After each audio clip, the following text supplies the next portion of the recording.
কেমন আছেন? আপনি কি একটু কথা কম বলেন? আপু যদি একবার কথা বলা শুরু করে তাহলে কিন্তু আপনি বিরক্ত হয়ে যাবেন। আমিও বেশ কথা বলি। আপনার প্রিয় রং কি? সবুজ। থাকো। শাড়িরা একটু বেশি কথা বলবে, এটি তো স্বাভাবিক। বিয়ে কিন্তু এখনো হয়নি। আমার আপনার সাথে একটু ইম্পর্টেন্ট কথা আছে। ও মাই গড, প্লিজ এখন বলবেন না আপনার বয়ফ্রেন্ড আছে। আপনাকে দেখার পর থেকে আমি ডিসাইড করেছি বিয়ে করলে আপনাকেই করবো। কেন? এখন প্রেমের অভিজ্ঞতা আমার নেই, কিন্তু আপনাকে দেখা মাত্রই আমি মনে মনে কবুল বলে ফেলেছিলাম। এটা কি উপরওয়ালার একটা ইশারা মনে করতে পারে? একটা সম্পর্ক তো দুইজনের সম্মতিতেই হয়। এখন যদি আপনি বলেন ইতিমধ্যে আপনার কোনো সম্পর্ক আছে, তাহলে আমার এই প্রেমের গল্প শুরু হওয়ার আগেই বিচ্ছেদে পরিণত হবে। না, আমার কোনো সম্পর্ক নেই।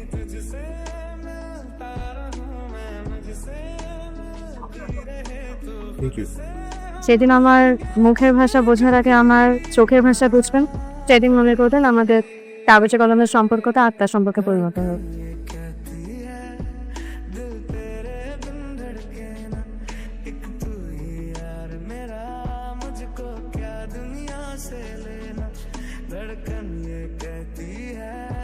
আমাদের তো আগে কোনো সম্পর্ক ছিল না, কি একটু আমাদের ডিস্টেন্সটা কমানোর জন্য সময় দিতেন? Yeah, definitely. মানে আই আন্ডারস্ট্যান্ড, অবভিয়াসলি সময় তো দরকার। সুন্দর লাগছে।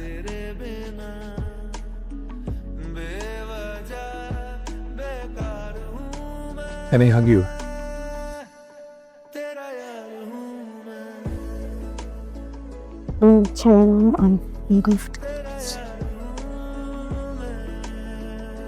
কেমন চলে সংসারিক জীবন? আমি যখন বিয়ে করছি 3 মাস ঘর থেকে বাইরে নেই। মাঝে মাঝে না আমি খুব কনফিউজড হয়ে যাই, আপনি কি আইনজীবী না কবি? আকর্ষণ অনুভব করো না?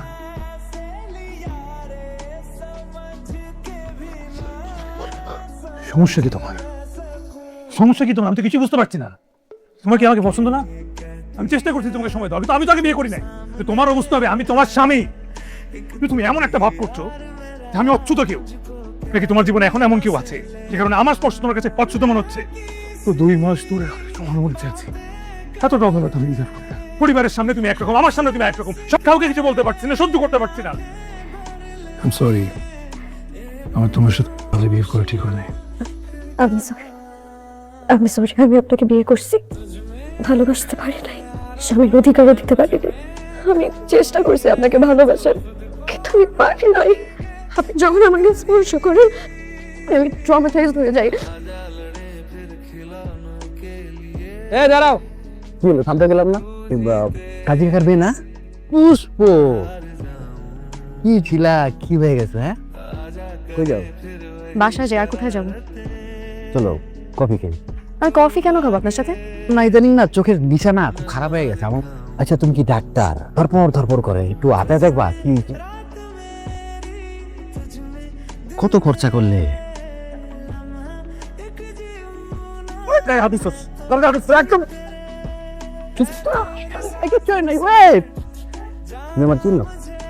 এসব রাস্তার কুত্তাকে আমার চেনার কোনো দরকার নাই। বুঝছো? তারপর ছাড়েন। দাঁড়াও, কথা শেষে নেই তো।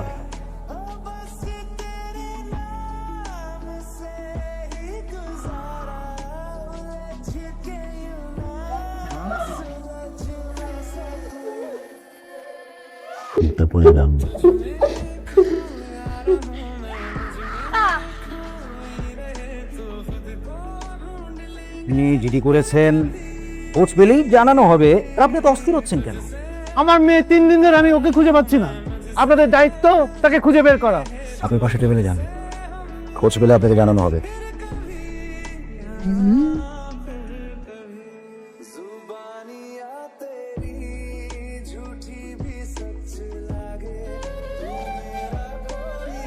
আপনি এই জায়গায় কাকা হঠাৎ করে এত রাতে কাকা আমার কাছে কি মনে করে আপনি?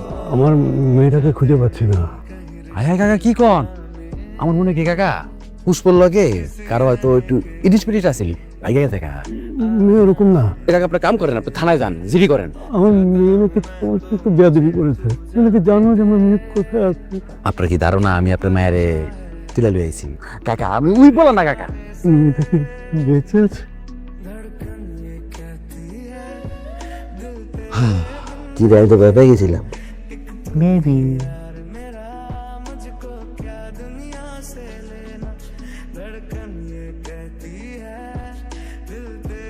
ভিকটিমের অবস্থা আশঙ্কাজনক, তার উপর প্রচুর শারীরিক নির্যাতন হয়েছে। কাকা কষ্টটি বেশি পাইছে।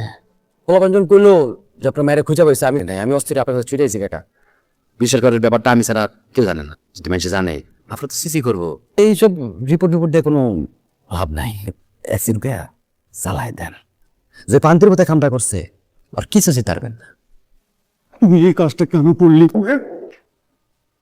বয়েন আপনার মাইয়ার আনন্দের যে ভিডিওটা পুরো এইচডি কাকা, আপনার দেখবেন না মাইসরে দেখান পুরো মরিস কে। ব্যাপারটা অ্যাক্সিডেন্ট করে চালাই দেন।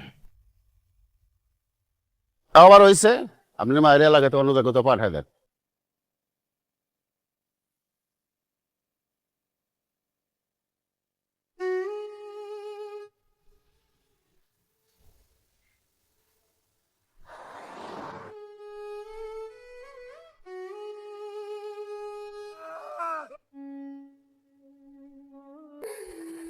আপনি কি আমার উপর রাগ করে আছেন?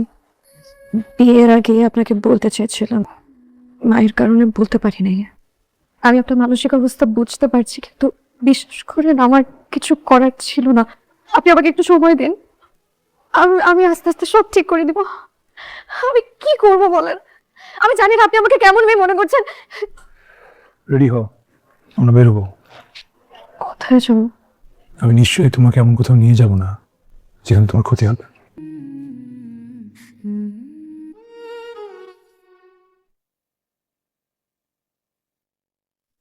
কিভাবে পারলেন এটা আপনার আমার সাথে?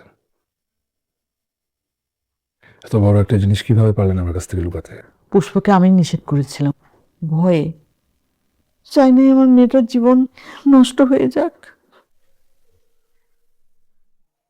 এখন যদি আমি পুষ্পকে ছেড়ে দিই, আমি যদি জানতাম আমি পুষ্পকে বিয়ে করতাম, শুধু শুধু ওরা এতদিন কষ্ট করতে হতো না।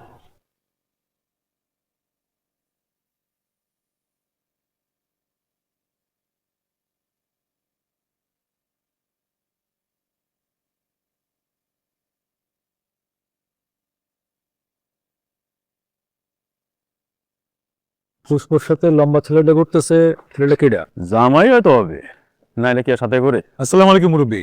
ওয়ালাইকুম আসসালাম। দূর করি আপনাদের কনফিউশন দূর করে দিই। আমি জানি, আমি সব জানি, জানি বলি আসলে এখানে আসি। পুষ্পর তো কোনো দোষ ছিল না, কোনো অন্যায় করছে তো ওই জামারটা। বাদল ছেলেটা অনেক খারাপ। এটা খারাপ লোকের চোখে পড়ে যাবেন, এটা তো ভয় লাগতো, তাই না? আপনারা কেন বলতে পারেননি? আপনারা জানেন আপনার মেয়ের সাথে কিছু হইতো, আপনার বোন। আমরা তো কিছু করি নাই, আমরা তো ওখানে ছিলাম না। আপনারা ছিলেন। পুষ্প যখন চিৎকার করতেছিল আপনারা দরজা বন্ধ করেছিলেন। অন্যায়ের বিরুদ্ধে চুপ থাকা অপরাধ, এটা জানেন? আপনারা সবাই বাদল, আপনাদের চুপ থাকা হচ্ছে বাদলের শক্তি। কে? প্রত্যেকে অপরাধী। বছর পরে এসে এখন কোনো কিছু করা সম্ভব না। পুষ্পর বাবা তখন কোনো কিছু করার সাহস পায়নি। সেটা বুঝলাম, তো আমি এখন কি করতে পারি?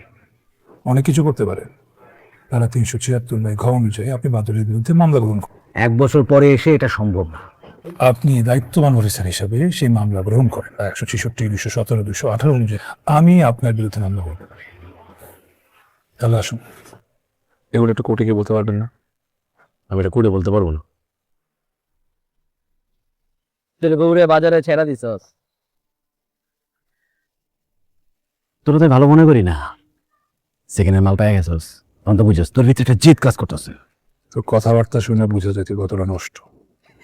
আমি মনে হয় তোমার মারবো। কিন্তু আমি পারতাছে না। চাইলে তো আমি অনেক কিছুই পারবো। তোর শাস্তি হোক, ফাঁসির দড়িতে ঝুঁক। লাভ নাই। আমি যদি আগে পুষ্পর জীবনে থাকতাম, পুরুষ থাকতে না। কিছু হলে তখন আমি কিভাবে বাঁচবো শেষ করে?